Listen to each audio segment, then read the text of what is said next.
आप सभी उम्मीद करते हैं आप सभी अच्छे होंगे और अपने एग्जाम्स की तैयारी काफ़ी अच्छे तरीके से कर रहे होंगे। तो यहाँ पे हम लोग क्लास 10th वालों के लिए, सेकेंडरी स्कूल एग्जामिनेशन वालों के लिए मैथमेटिक्स का यहाँ पे कुछ इंपॉर्टेंट एमसीक्यू टाइप क्वेश्चंस देखेंगे जो आप सभी के एग्जाम्स के लिए काफ़ी इंपॉर्टेंट है। और ये सारे क्वेश्चन सभी चैप्टर से लिए गए हैं, मतलब जितने भी आप लोगों के मैथ्स गणित में चैप्टर है उनसे सभी चैप्टर से मिला के ये सेट तैयार किया गया है। तो काफ़ी सारे इंपॉर्टेंट क्वेश्चंस आप सभी के लिए इस वीडियो में लाया हूँ। ठीक है, आप सभी को थोड़ा सा पैटर्न बता दूँ, आप सभी को एग्जाम्स में क्या होगा। पूर्णांक रहेंगे टोटल 100 मार्क्स का आप सभी का, जिसमें से आपको 100 ऑब्जेक्टिव दिए जाएंगे, जिसमें से आपको 50 का ही जवाब देना है। 30 आपका लघु उत्तरीय प्रश्न रहेंगे, जिसमें से आपको 15 का जवाब देना है।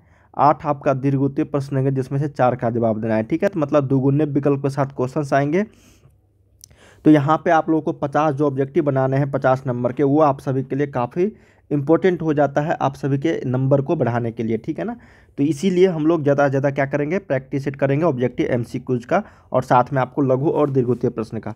तो चलिए एक एक प्रश्न को देखेंगे। वीडियो को लाइक कर लीजिएगा, चैनल को सब्सक्राइब करके शेयर ज़रूर कर देना, और कोई भी प्रॉब्लम है, समस्या है तो आप ज़रूर कमेंट करके बताना, और वीडियो को हर जगह शेयर ज़रूर कर देना। ठीक है ना, और भी काफ़ी सारे क्वेश्चंस का प्रैक्टिस सेट करोगे हर सब्जेक्ट का। मैथमेटिक्स हो गया, आपको साइंस हो गया, सोशल साइंस हो गया, हिंदी हो गया, इंग्लिश हो गया, संस्कृत हो गया, उर्दू हो गया, मैथिली हो गया, नॉन हिंदी हो गया, ये सारे आप लोग को इस वेबसाइट पे देखने को मिल जाएंगे। starkstudy.com गूगल पे लिखना, या फिर लिंक आपको वीडियो के डिस्क्रिप्शन में दे दूंगा। तो चलिए हम लोग एक एक प्रश्न को देखते हैं। हमारे पास आज का ये पहला प्रश्न है आप सभी के लिए। कहा गया कि 1 2 3 डैश डैश करके क्या है, एन तक है, मतलब लास्ट इन्फिनिट तक है। ठीक है ना, एन का समांतर माध्य पूछा गया। समांतर माध्य देखो, बहुत ही इंपॉर्टेंट और शानदार प्रश्न है ये।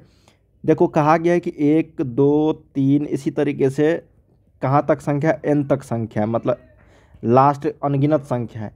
जब भी पूछा जाएगा आप लोग को समांतर माध्य या फिर माध्य पूछा जाएगा इसका, तो आप क्या करना, ये दोनों को लास्ट टर्म जो एन है और ये 1 है, ठीक है ना, last term plus first term, तो ये हो जाएगा n + 1 बट्टा में 2 से क्या करना है, भाग देना है। यही आपका क्या हो गया, समांतर माध्य का एक फार्मूला हो गया, n + 1/2। तो एक का आपको c के साथ चलेंगे। मैं आपको एक उदाहरण के साथ समझाता हूँ ताकि आप लोग को समझ में आ जाए।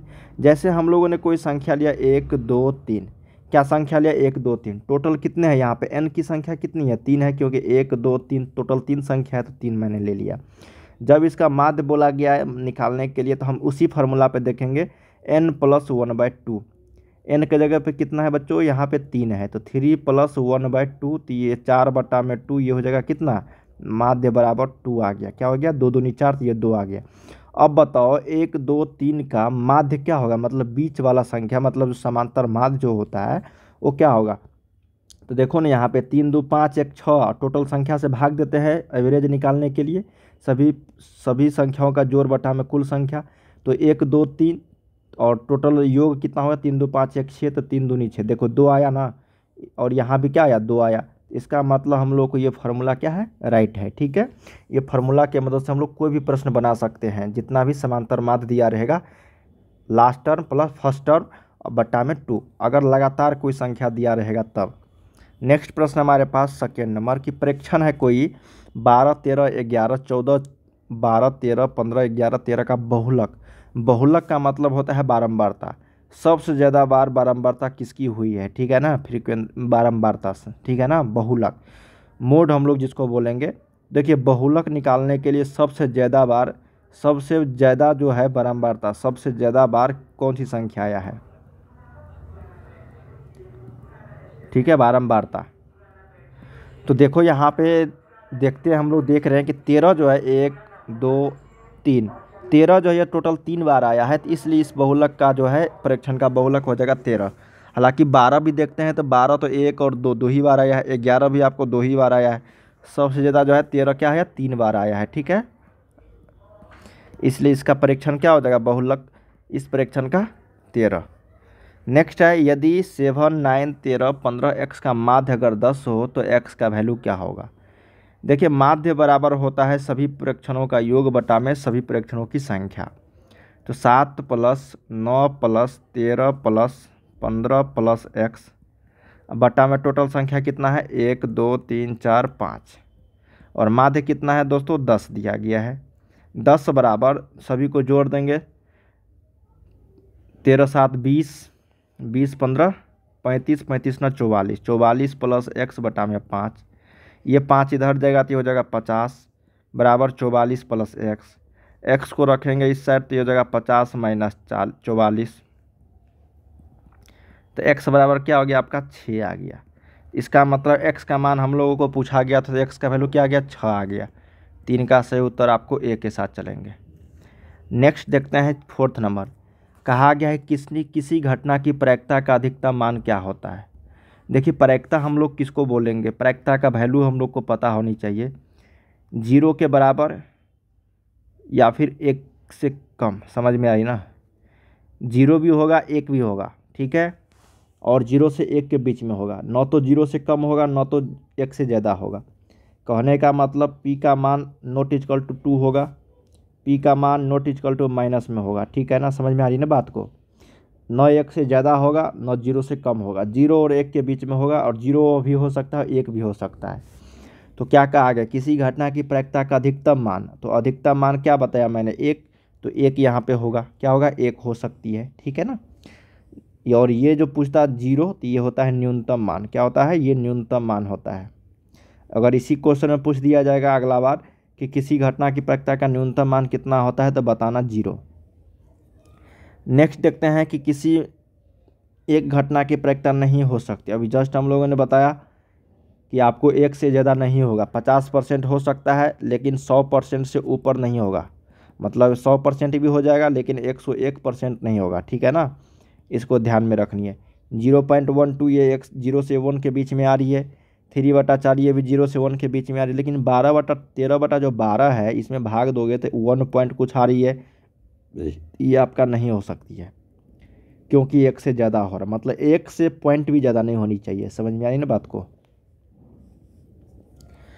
एक न्याय संगत पासा फेंका गया तो 2 का गुणज आने की प्रायिकता क्या होगी। बहुत ही शानदार प्रश्न है कि एक न्याय पासा संगत फेंका गया, 2 का गुणज 1 होगा, 2 होगा, 3 होगा, 4 होगा, 5 होगा या तो 6 होगा। पासा फेंकेंगे तो यही तो कोई छकड़ी में 1 2 3 4 5 6 तक की कोई संख्या आएगी, इसमें से पूछा गया 2 का गुणज। 2 का गुणज देखते हैं कौन सा है, 2 होगा, एक 4 होगा, एक 6 होगा, टोटल कितनी है 3 संख्या, 3 घटना, 3 क्या होगा 3 ये घटना होगी, टोटल घटना यहाँ पे क्या है 6, तो प्रायिकता बराबर लिखेंगे यहाँ पे 2 का गुणज होने की घटना कितना 3, टोटल कुल घटना कितना 6, तो यही हो गया 1/2, यही इसका क्या हो गया प्रायिकता हो गया, जो ऑप्शन नंबर आपका ए में है 6 का क्या हो जाएगा ए। प्रायिकता अगर समझ में नहीं आती है तो एक बार ज़रूर वीडियो देख लेना, ठीक है ना, ताकि आपको समझ में आ जाएगा। अगला देखते हैं 7 नंबर। कहा गया कि अच्छी प्रकार से फेंटी गई एक ताश की गड्डी में से एक पत्ता यादृच्छा निकाला जाता है तो इसके लाल रंग का पत्ता होने की प्रायिकता क्या होगा। अच्छी प्रकार से फेंटी गई ताश की गड्डी, तो ताशों की संख्या जो होता है ताश की गड्डी में कितना होता है, टोटल 52 होती है। एक पत्ता यादृच्छा निकाला गया, इसके लाल रंग होने की, तो लाल रंग जो होता है टोटल कितना होता है, लाल रंग होता है टोटल 13, तो प्रायिकता बराबर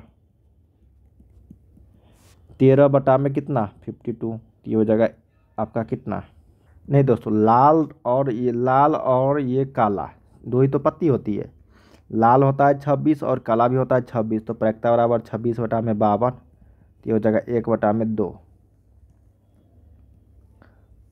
नेक्स्ट प्रश्न देखते हैं 3 सिक्का को उछाला गया, उसमें संभव परिणामों की संख्या, जितना सिक्का बोला गया उतना निकाल देंगे, 3 सिक्का बोला गया 2 के पावर 3 लगा देंगे, ठीक है, तो ये 8 हो जाएगा, इसका आंसर क्या हो जाएगा 8।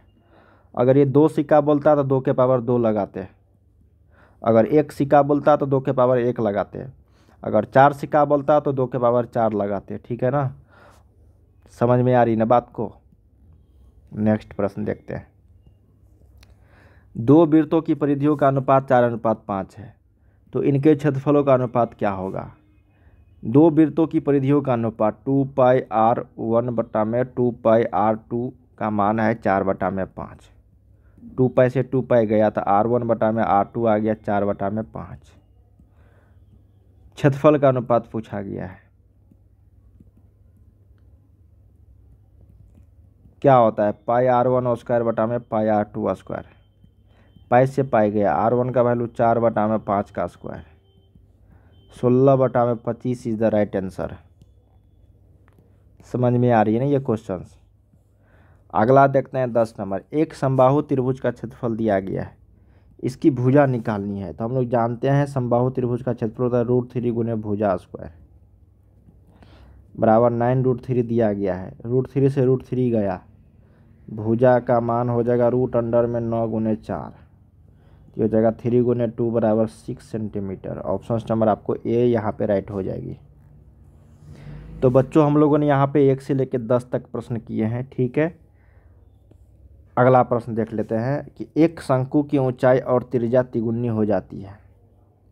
एक शंकु की ऊंचाई और त्रिज्या तिगुनी हो जाती है तो शंकु का आयतन कितना गुना हो जाएगा, यही प्रश्न हमारे पास ना।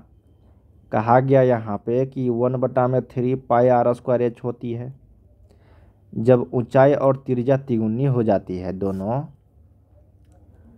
तो ये तो r स्क्वायर होगा और ये आपको 1 होगा, तो मतलब r के पावर 3 मान लेते हैं। तिगुनी का मतलब क्या हो गया आपको, इसका मतलब 3 तिया 9 तिया 27 गुना हो जाएगा। क्या हो जाएगा, ये 27 गुना हो जाएगा ना, 27 टाइम्स, ठीक है। नेक्स्ट प्रश्न देखते हैं। r त्रिज्या वाले अर्धगोला के कुल पृष्ठ क्षेत्रफल, r त्रिज्या वाले अर्धगोला के कुल पृष्ठ क्षेत्रफल होती है कितना, अर्धगोला के कुल पृष्ठ क्षेत्रफल होता है 3 पाई r स्क्वायर। क्या होता है, 3 पाई r स्क्वायर, ठीक है ना। ऑप्शन नंबर आपको बी के साथ चलेंगे हम। और अगर इसी में पूछ दिया जाएगा अर्धगोले का वक्र पृष्ठ क्षेत्रफल, तो ये हो जाएगा 2 पाई r स्क्वायर। ये हो गया आपका वक्र पृष्ठ क्षेत्रफल।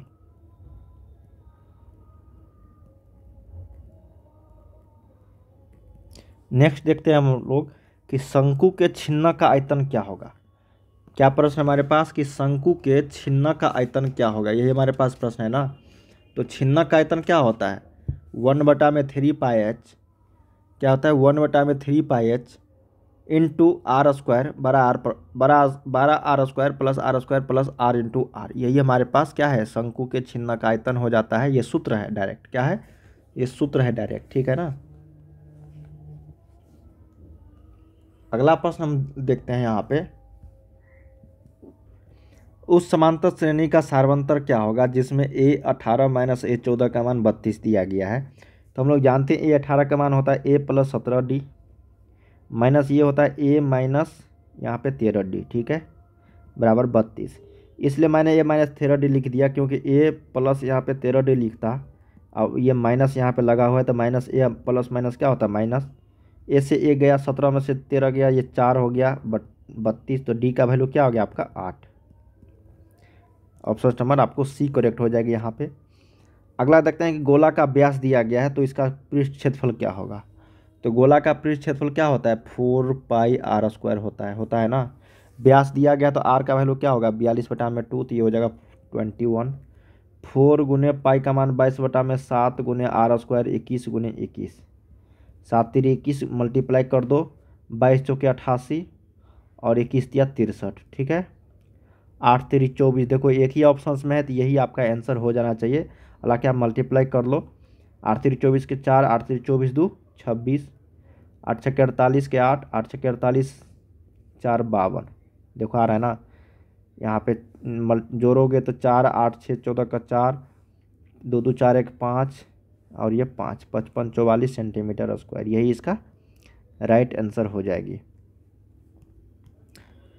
हम लोग बच्चों यहाँ पे 1 से लेकर 15 तक प्रश्न कर लिए हैं। इसके आगे के प्रश्न हम लोग अगले वीडियो में काफ़ी अच्छे तरीके से और करेंगे। उम्मीद करते हैं इस वीडियो के माध्यम से जितने भी चीज़ मैंने आप लोगों को बताया हुआ आप लोग याद कर लिए होंगे या समझ गए होंगे। तो चलिए मिलते हैं हम लोग अगले वीडियो में, तब तक आप लोग पढ़ाई करते रहे। बाय बाय सभी को, ठीक है।